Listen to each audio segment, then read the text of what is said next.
Welcome, Bill. Thank you for joining us here at 9 a.m. Could you please introduce yourself and tell us a little bit more about you? I'd be glad to. In fact, I'll introduce myself to you. Thank you. Even though we know each other. So I'm Bill Polansky. I am a diabetes psychologist. I'm an associate, oh my goodness, I've lost my words. An associate clinical professor here at the University of California in San Diego. And I run a nonprofit called the Behavioral Diabetes Institute. And all I do is worry about the behavioral, emotional, psychological aspects of diabetes, both as a clinician and as a researcher. Thank you so much. We're looking forward to talking to you today. My pleasure. Can you describe some of the day-to-day challenges that people with diabetes face? Well, I think it really varies from one person to the next, but I think the most important thing for someone who doesn't have diabetes to realize is that, you know, the day you learn you have diabetes, the universe just handed you an extra job to do on top of all your other life responsibilities and hassles. And as you know, there's this job which you're being asked to do that you didn't volunteer for the rest of your life. There's no pay, there's no vacation, so good luck with that. So it's understandable, it actually can be quite a big challenge. And there's a ton of reasons, but that's the major thing I think it's important to start with. Yeah. Tell me about your challenge. I'm a psychologist. I'm here to listen. That makes sense. As someone who lives with diabetes, it does feel like an extra full-time job that takes up at least 50% of my brain most of the day, and to not have any vacation sometimes feels like a big extra burden. Yeah. And we know, I mean, it's different for people for type 1 versus type 2, but you know, this idea, especially if you have type 1, of sort of never getting a break, the 24/7 problem. Mm-hmm. And I think that's something that is common both for people with type 1 and type 2. Another important issue that I'm sure you're familiar with as well, which is that this is a damn frustrating disease, and that despite your best efforts, sometimes you get really wacky responses. Mm-hmm. And that can be your blood sugars going up and down despite your best efforts. You know, for someone with type 2 diabetes, it can be going on the world's best diet and not losing an ounce and go, what is going on? So there's all sorts of hassles. And I think, since I'm on a roll, I'll mention another one, is that there's so much stigma and shame associated with diabetes, both type 1 and type 2. I mean, it's so ridiculous. We don't tend to shame and blame people for getting arthritis, or actually almost any other health condition you can think of. And yet, healthcare providers and the lay public think it's absolutely fine to say, you're a bad person for not taking better care of yourself. That's not reflected in what we know, the science behind all this. Mm-hmm. It's annoying and it's not helpful. Yeah, there is a lot of shame around, especially with people with type 2. We hear this a lot from our patients, and I think it compounds some of that extra burden as well, because some people may not feel then comfortable sharing it with other people, and they don't want to talk about living with type 2 diabetes, and then also just feeling like they're not being heard by their provider or feeling supported by their family sometimes. Yeah, absolutely. If you're not managing your diabetes as well as you might hope, there's this sense of, oh, I'm being bad, I'm a bad person, and that blood sugars are somehow a statement of your self-worth as a human being. And it's just insane, and it's not right, and so we should fight against that. Mm-hmm. I support that. So diabetes is very complex, and it can take a toll on us, as we just discussed. And so depression and anxiety and other emotional states of being are often present. So what do you recommend for people with diabetes to help manage those symptoms?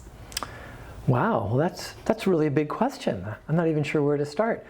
I think the most important thing, well, let me think of a couple things I can think of. One is, I think it's important for us always to share with folks with diabetes that diabetes is not a death sentence. Mm-hmm. And I think we see this more now with people with type 2 diabetes than with type 1, that they haven't really gotten that message. There is a sense of, oh, you know, I've seen terrible things happen to my relatives, I'm going to go blind, I'm going to lose my legs, I'm going to die an early death. We know that the vast majority of that doesn't have to happen. And it isn't that diabetes is the source and cause of all these major problems. It's that out of control diabetes is the problem.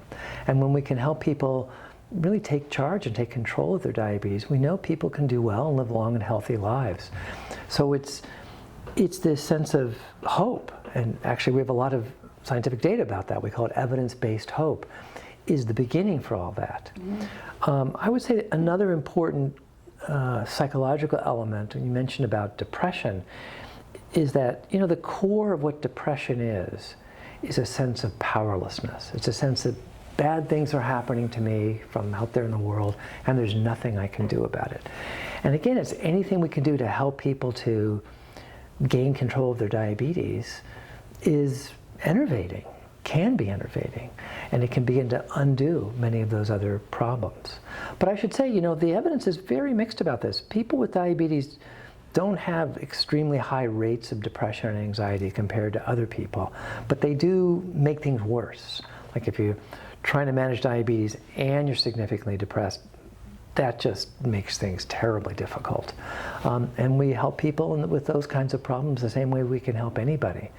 But the first step is being willing to go out and seek help. If someone is feeling hopeless, or they feel like they need to, you're recommending that a first step is to reach out to someone. So how do we start that? How do you get that ball rolling? What is the first step to reach out to someone? Well, there's two really different approaches and two different issues I want to mention. So one is, many of the things we're talking about are just normal stuff, and you don't need to come see a psychologist or a psychiatrist. Yeah. The most important thing is, well, having a support network. We know that if you're living every day with diabetes, people do better if they have somebody in their life who's rooting for them. That can be a friend, it can be a family member. It's really nice if it's a healthcare provider who you really, or 9am. Diabetes care specialist. Yeah, I mean, someone who you feel like who's on your side, who's rooting for you. We know that is an extraordinarily powerful influence that can make it easier for people to figure out where to start, to get perspective on what's going on, to have reasonable expectations, to learn some of the important things you need to know. So it's the most important thing, and you know, we've talked about this probably for 35 years. If you're feeling, you know, overwhelmed and stressed out by diabetes, don't do diabetes alone. You've got to have some support. So that means you, that means 9amHealth, that means someone in your life who isn't just going to nag you and bug you and give you stupid advice, but is willing to be a good listener and hopefully set you up with the right place. Now, if things get really serious, you know, if you really have profound diabetes distress, if you're really terrified about low blood sugars, if you're really feeling despaired and hopeless and depressed, then you probably do need a mental health professional. It can be very nice to have someone who's knowledgeable about diabetes. And I think it's important for everybody to know that there actually is a mental health registry for that includes people who are knowledgeable about diabetes. And it's easy to find. It's just at the American Diabetes Association. So if you go to diabetes.org, or actually if you go to Google and just put in diabetes and mental health registry, this registry will come up and you can find out where there are mental health professionals in your area who probably can at least, you don't have to start at the beginning when you're trying to help them understand at least about the diabetes part. So that's really nice. Oftentimes there is this feeling of hopelessness and helplessness when you have diabetes, but what are some of the things that are in your control when you have type 2 diabetes? I would say most things, actually.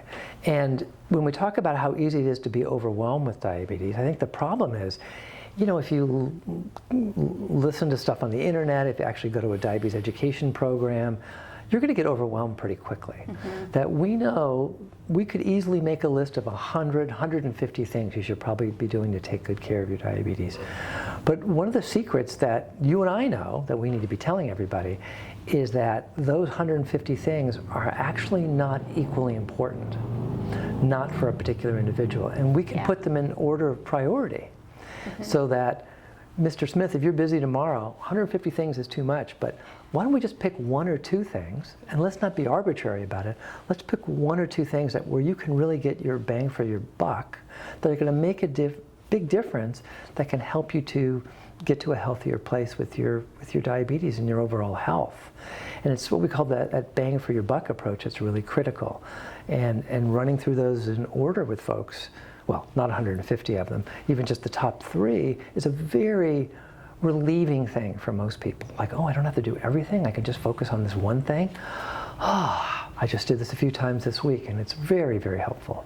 Yeah, and that could be something like taking your medication or choosing with your diabetes care specialist or a diabetes educator that you work with, a healthy lunch option, something like that? Yeah, I mean, and it could be, that's exactly right. In fact, I just did this a couple days ago where I was talking to someone and I said, given what you told me, I think we could put together the top 3 or 4 things in your bang for your buck list. And I said, here's number 1. You really shouldn't smoke. That's probably more important than anything else. And she looked at me and she was sort of annoyed. She goes, well, I don't smoke and I never have. And I went, great. That's awesome. Let's take that one off the list. And I knew that was true about her, but she needed to know that. She's already gotten one thing that's really important. Yeah. And the second thing, which you mentioned, which is, are you on the right medication and are you taking it? And people often get upset about that, like, oh, really? We have to talk about that? And I go, yeah, because if you're not on the right medication or you're not taking it, it is very likely for, I would say probably the majority of people, that all that extra stuff you're doing, trying to eat well, trying to be active, may not actually work. That if your body needs that additional help of that medication, it's really critical. Yeah. So, that bang for your buck approach can be very helpful. And we want to tell people, don't make up your own list. This is something you should do with a trusted healthcare professional. Yeah, that's a really good tip. I think that starting small and like every step forward is, it's a forward motion. If you make one little change, you're moving in the right direction.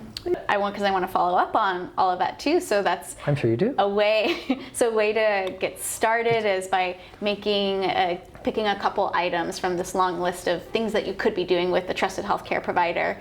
And sometimes the motivation is high in the beginning, but how do you stay motivated? What are your tips for staying motivated to continuing to make these changes, or to just continue on with the changes you've made? Well, actually, I think many people aren't particularly motivated when they start. And I think talking to them about, how iffy and ambivalent they feel about making these changes, actually hanging out and talking about that can be really important. But maybe we'll get to that. But sticking with your point about how do you stay motivated, well, I think the most underused motivational tool we have in diabetes are your numbers. And let me state the problem, I guess, first, which is that we know diabetes is a relatively invisible disease. That high blood sugars, high blood pressure, high cholesterol doesn't hurt. So it's pretty easy to ignore for many people, not everybody. And we understand that if you're making some positive change, what keeps any of us going is when you're getting some tangible evidence that what you're doing is actually accomplishing something. That's what gives us the thrill, right? If you're on a diet and you're weighing yourself every day and that number on the scale's moving, it's like, okay, right? I'm on a roll, I'm going to keep doing this. And that's often missing in diabetes, which is such a big problem. So one of the things that I, or a colleague, friend, healthcare provider can do is helping people to know about their numbers. And that could be their glucose numbers, it can be their A1C, it could be their blood pressure, it could be their, their actual cholesterol numbers. And actually saying every once in a while, let's take a look at them. I really like graphing them and saying, hey, remember you were over here and now you're down here. What you're doing is working. And just to bore everybody who's watching this is actually a psychological principle called perceived treatment efficacy. So this is not just for people with diabetes. Yeah. This is for all of us on the planet Earth. When you can help people have good evidence that what you're doing is making a difference, people are going to stay with it and be pleased about wanting to continue because you perceive it's worth the effort, and that often is what's missing. So that's what we're going to do. I love, and that's one of my favorite tips to recommend is someone who's checking their glucose or is okay to check their glucose is doing those paired checks of before and after an event like a meal or exercise to see how that event affects the glucose, and then if you're making any adjustments to your meal or your exercise, and to see how it changes over time. I personally think that's an excellent idea. Okay, good. So then let's go back to what you were saying about getting motivated in the first place. So you mentioned that you feel like actually a lot of people don't feel super motivated to get started with that. So what are some tips for getting motivated and finding that motivation within yourself? So I use the word motivation I probably shouldn't have, because in truth, I don't think anybody's unmotivated to live a long and healthy life. I just think things get in the way. Yeah. And when we think about what that's like for someone who's living every day, let's say with type 2 diabetes, is that there's this natural ambivalence, mixed feelings. I mean, on the one hand, yeah, I'd like to live a long and healthy life. Yeah, I don't want to have anything bad happening to me. But on the other hand, I don't want to be inconvenienced. I don't want to just eat birdseed for the rest of my life and have to exercise and find that humiliating and painful. Of course, none of that's true, but that's the perception. Or, you know, be taking some medications that I'm quite sure are poison and are going to kill me. So I'd like to live a long and healthy life, but I'm not so sure about all this stuff I have to do. And it's this mixed feeling that we have to work with. So I'm always presenting that to people, saying, I understand you feel mixed about this. Let's think about whether the payoff is good enough and that those negatives that look so big are really that big at all. And to me, that's the most respectful thing I can do when I'm meeting someone. I'm sure that's true for you as well. And when you do it that way, I think it's easier for people to get comfortable and say, okay, well, maybe that's worth it. You know, I'm willing to give it a try, and that's all we want.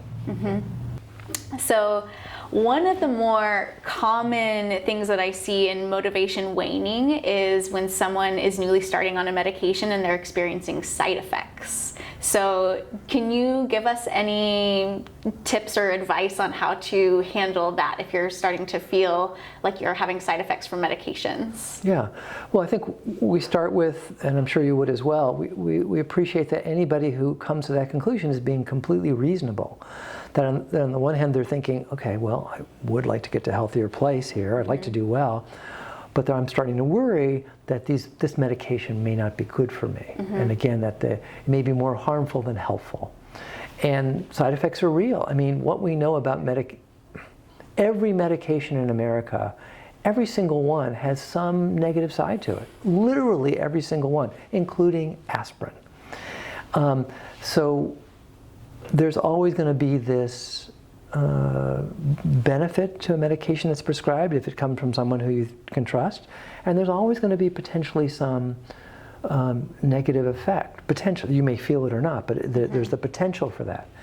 So we want to be honest with people, and we certainly don't want to dismiss this if they say, if we don't want to say, snap out of it, don't worry if you have side effects.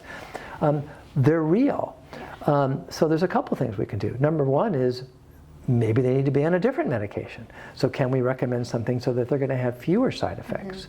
Are they side effects that are transitory? You know, so that we know that people often who start on something like metformin may have some, depending on how they take it, some stomach upset that pass over the course of time.